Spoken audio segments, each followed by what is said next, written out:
Now, Marx and his criticism. We are continuing here. While making a critical review of the Marxian approach, we must keep in view the following two aspects of Marxism: Marxism as a theory and Marxism as a practice.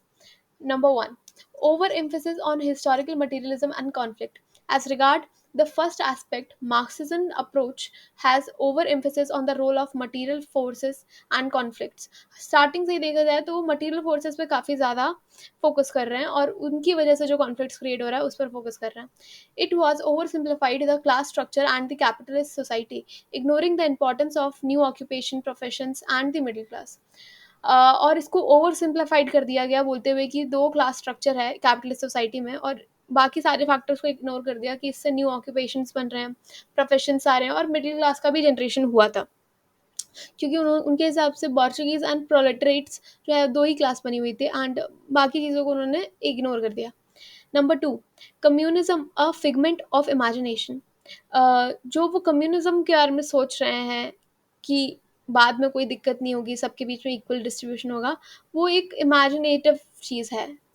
In practice, the Marxist utopia could not be achieved by the communist states in the former Soviet Union and the Eastern Europe. ये जो मतलब Marxist utopia उन्होंने बना रखा है, मतलब एकदम idealistic society जहाँ पर कोई किसी को एक्सप्लॉइट नहीं कर रहा, वो एक्चुअली कभी भी अचीव नहीं हो पाता. The social inequality and exploitation remained in communist state as well. जब कम्युनिस्ट स्टेट बन गया तब भी वहाँ पर जो है ना सोशल इनइक्वालिटी एंड एक्सप्लॉइटेशन रह ही गया. The communist state were characterized by dictatorship. वहाँ पर भी डिक्टेटरशिप हो रही थी कम्युनिस्ट स्टेट में, पुलिस थी, स्टेट्स थे, इनएफिशिएंसी एंड करप्शन था. As a result, not only the communist state collapsed but even the dream of Marxism was shattered by in the Soviet Union and the Eastern Europe. तो इसी के साथ, क्योंकि वहाँ पर ये सब चीज़ें तो ख़त्म नहीं हुई, inefficiency, dictatorship, police state, corruption, ये सब ख़त्म नहीं हुआ, तो इससे जो है कम्युनिज्म ही सिर्फ डिस्ट्रॉय नहीं हुआ बल्कि जो मार्क्सिज्म थ्योरी था वो भी काफ़ी ज़्यादा शैटर्ड हो गया. Third, growing middle class. Marxism predict that finally the intermediate strata, that is the middle class, would disappear and there would be only two classes. Marxism के तरह के हिसाब से जो मिडिल क्लास है वो तो रहेगा ही नहीं, बस दो क्लासेस रहेंगे, that is capitalist and the working class. But a reverse process is visible. लेकिन हमने दूसरा चीज़ देखने को हमें मिला, whereby increasing number of affluent manual worker were entering the middle stratum and becoming middle class. जिसमें हमने देखा कि मैक्सिमम लोग जो हैं वो जो वर्किंग क्लास से मिडिल क्लास में काफ़ी जल्दी शिफ्ट किया और काफ़ी लार्ज अमाउंट में शिफ्ट किया. Hence polarization of classes is not happening in the way Marx has envisaged. तो इस तरीके से पोलराइजेशन नहीं देखने को मिला जैसे मार्क्स ने सोचा था. A middle class society is emerging where the mass of the population is middle rather than the working class. जहाँ पर मैक्सिमम लोग जो है मिडिल क्लास है और वर्किंग क्लास नहीं है. This process is visible in both capitalist and communist society. ये चीज़ जो है ये कैपिटलिस्ट सोसाइटी में भी देखी गई है और कम्युनिस्ट सोसाइटी में भी देखी गई है about middle class.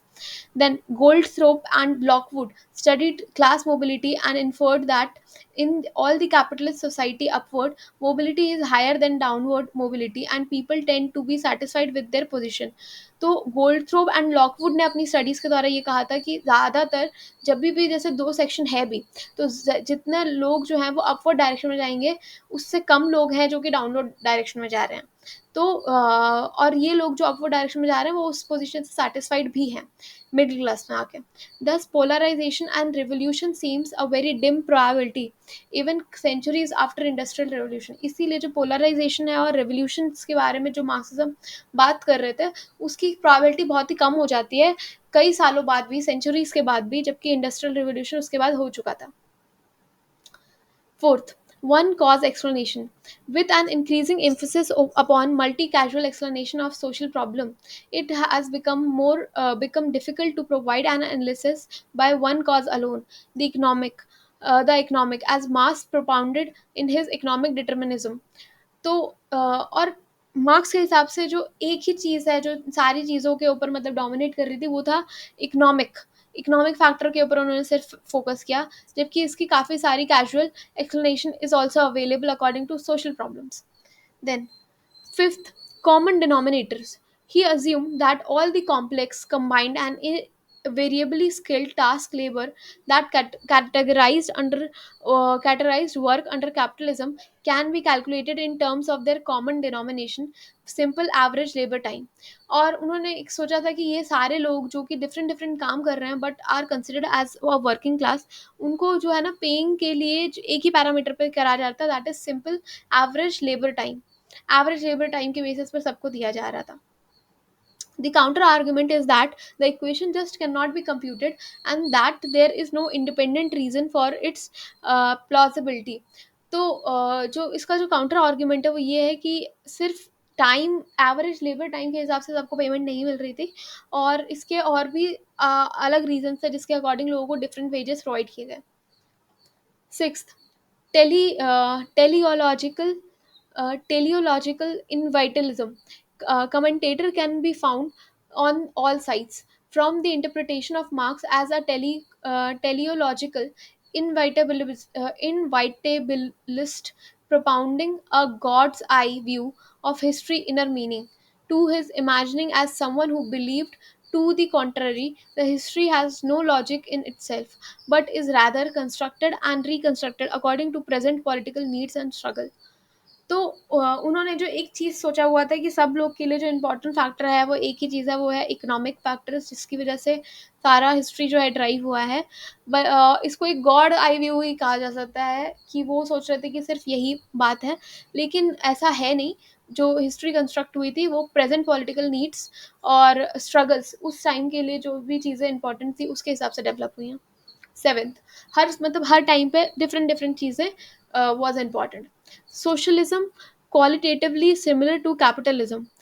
Raymond Aron, in his work 18 Lecture on Industrial Society, has argued that there is not much difference between socialism and capitalism, as both the industrial societies founded on mass production. तो यहाँ पर हमारे Raymond आरर करके एक sociologist है जो कि कहते हैं सोशलिज्म एंड कैपिटलिज्म में ज़्यादा अंतर नहीं है, बिकॉज ये दोनों इंडस्ट्रियल सोसाइटीज़ है जिसमें मास प्रोडक्शन होता है। हाँ, बस डिफरेंस ये है कि कैपिटलिस्ट सोसाइटी में क्या होता है कि प्रॉफिट के जितने भी पोर्शन है और सारे कंट्रोलेबल्स हैं जो वो कैपिटलिस्ट के पास आ जाते हैं, वेर एज सोशलिज्म में ऐसा नहीं होगा, सबको इक्वली चीज़ मिलेगा, लेकिन मास डिस्ट्रीब्यूशन, मास प्रोडक्शन तो हो ही रहा है फिर भी। Both export goods, thus both are surplus society. Both exports goods, दोनों गुड्स को एक्सपोर्ट करते हैं, दस बोथ आर सरप्लस सोसाइटी, इसलिए दोनों को सरप्लस सोसाइटी कंसिडर किया जाएगा। Hence there is no qualitative differences between the two, इसलिए कोई ज़्यादा डिफरेंस नहीं है उन दोनों के बीच में quality wise, but only quantitative differences. बस क्वांटिटेटिव डिफरेंस थोड़ा सा देखा जा सकता है। Where capitalist state there are many bourgeoisies, whereas in socialist state there is just one bourgeoisies, that is the state. हाँ, एक डिफरेंस है, क्वालिटी में तो कोई डिफरेंस नहीं, लेकिन क्वांटिटी में डिफरेंस है कि कैपिटलिस्ट सोसाइटी में काफ़ी सारे जो ओनर्स हैं कैपिटलिस्ट हैं होते हैं, whereas in socialist society सिर्फ एक ओनर होता है, वो होता है state. Eighth, classes are present in every societies. Osowicki argues that if class means having identical controls over means of production, it is present in socialist countries too, in the form of ruling class. ओसोकी कहते हैं कि अगर देखा जाए तो जितने भी लोग जहाँ पर भी मीन्स ऑफ प्रोडक्शन कंट्रोल किया जा रहा है वो सिर्फ मतलब सोशलिस्ट कंट्रीज के साथ साथ सोशलिस्ट कंट्रीज में भी है, क्योंकि वहां पर कोई ना कोई तो रूल कर रहा है। Ruling class here comprises of bureaucracy, army and member of politburo. अब सोशल सोसाइटी में जो है ना वहाँ पर ब्यूरोक्रेसी होगा, आर्मी होगा और पोलिट ब्यूरो होगा, मतलब कोई इंसान जो कि रूल्स रेगुलेशन बना रहा। Similar arguments has been put forward by Rosa Luxemburg and elitist theorist like Schempeter. Lois Althusser, in his book For Marx, says that uh, ruling class dominates every society. उनका इन लोग का ये कहना है कि ruling class जो है ना वो हर सोसाइटी को ही डोमिनेट करती है। First by ideological state apparatus, पहले बोल के कि हमारे आइडियोलॉजीज का आप फॉलो कीजिए, and then by repressive state apparatus, और उसके बाद अपने ज़्यादा बेनिफिट्स के बारे में सोचकर उनको रिप्रेस करके। Ninth, conflict in every society. Ralph Dahrendorf, in his book Class and Class Conflict in Industrial Societies, argues that power in socialism stifles the choices of people. Conflict in every society. Ralph Darendorf, in his book Class and Class Conflict in Industrial Society, argues that power in socialism stifles the choices of people. Hence, conflict is visible in socialist countries too. तो यहाँ पर ये बोला जाए, class और class conflict जो है industrial societies में प्रेजेंट होती ही हैं, और वो सोशलिस्ट सोसाइटी में भी प्रेजेंट है, और उन कॉन्फ्लिक्ट्स को भी सोशलिस्ट सोसाइटी में देखा जा सकता है. 10th, interclass conflict. Perry Bourdieu argue that capital is not with industrial capitalists, but is also possessed by intellectual and politicians in the form of cultural and symbolic capitals respectively. तो inter class conflict में भी अगर बात किया जाए, तो different type of classes को इसके बारे में बात कर रहे हैं कौन, पेरी कहते हैं, जो कि सिर्फ इंडस्ट्रियल कैपिटलिस्ट नहीं होते हैं, जो कि जिनके सिर्फ मनी एंड इकोनॉमिक फैक्टर में उनके पास पावर है, बल्कि इंटेलेक्चुअली भी लोग पावरफुल हो जाते हैं, एंड पॉलिटिशियंस भी लोग पावरफुल हो जाते हैं सिर्फ कल्चरल एंड सिम्बॉलिक कैपिटल्स के रिस्पेक्ट पर. So, since different kind of capitalists are present, interbourgeois conflict is also a possibility which Marx failed to recognize. इसीलिए काफ़ी type of capitalist is also present. तो इसीलिए इस चीज़ को रिकग्नाइज करने में मार्क्स फेल हो गए. 11th, different forms of protest. Different scholars have argued that protest need not just be violent as Marx has propounded, but different societies and groups manifest protest in different ways. तो marks जो है वो कह रहे हैं कि revolution आता है जिसमें लोग थोड़ा वॉयलेंट हो जाते हैं, बट इसमें बताया जा रहा है कि सिर्फ एक तरीके से प्रोटेस्ट नहीं होता, बल्कि कई तरीके से प्रोटेस्ट डिफरेंट डिफरेंट सोसाइटीज़ अपना पोर्ट्रे करती है. For example, hip hop music was born as a protest against operation. Hip hop music जब पहली बार आया था, वो एक्चुअली में ऑपरेशन के अगेंस्ट आया था. Similarly, Gandhi Satyagraha was a form of protest. वैसे ही गांधी का सत्याग्रह जो है वो भी एक फॉर्म ऑफ प्रोटेस्ट है. Now, 12th, multiple inequalities. Critical theorists, postmodernist and feminist have critical theorists, postmodernist and feminist have also added their angles to critique of Marx for missing many aspects which were ignored by him, exaggerating the role of mode of production on the basis of inequalities present in the societies. और काफ़ी सारे feminist और modernist and critical theorist जो हैं वो कहते हैं कि मार्क्स ने काफ़ी सारे फैक्टर्स जो हैं इग्नोर कर दिए, और सिर्फ एक मोड ऑफ प्रोडक्शन पे सिर्फ फोकस किया, जो कि सोसाइटी के इनक्वालिटीज़ दिखाती है.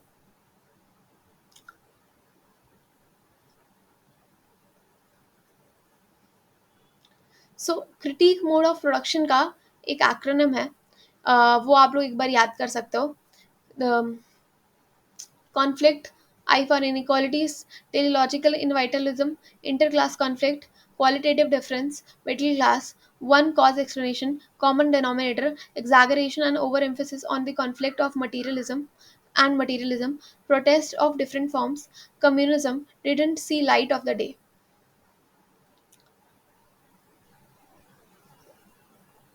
Conclusion: Marx is back, and for good reason, but Marx is not back in any straightforward way. For one thing, it is Marx rather than Marxism whose strength are being appreciated anew in his diagnosis of ceaseless capitalist dynamics and instability in his prescient sketches of globalization and colonialism. Okay. तो यहाँ पर जो है बोला जा रहा है कि मार्क्स ने जो भी चीज़ें आइडेंटिफाई की थी, जो उन्होंने पॉइंट्स आइडेंटिफाई किए थे, that was very strong, but सारी मार्क्सिज्म थ्योरी जो है वो सही नहीं है. और बट इन चीज़ों को आज भी ग्लोबलाइजेशन के अकॉर्डिंग एंड कोलोनाइलिज्म के अकॉर्डिंग जो फैक्टर्स उन्होंने बताया था वो भी देखा जा सकता है. So this was it for Marx, and in next lecture we are going to continue with Emile Durkheim. Thank you.